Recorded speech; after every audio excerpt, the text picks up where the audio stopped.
నేను దైవత్వం పొందాలి, మోక్షం పొందాలి అనుకోవడానికే మానవ జన్మ.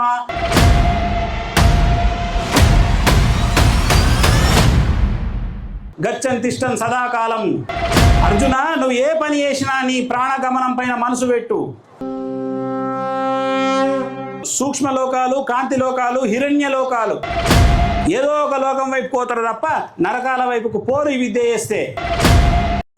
ఇప్పుడు శ్వాస విధానాన్ని మీకు మార్చబోతున్నా.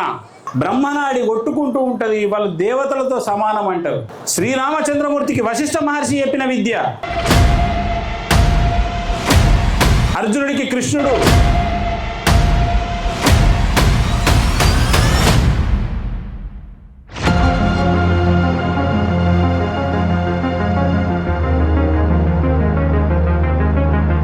నేను దైవత్వం పొందాలి, దివ్య స్థితి పొందాలి, మోక్షం పొందాలి అనుకోవడానికే మానవ జన్మ. నరత్వం నుంచి దైవత్వంకు పొందుతారు అనేది మళ్ళీ మీకు నేర్పేదే ఈ మహాప్రాణ విద్య.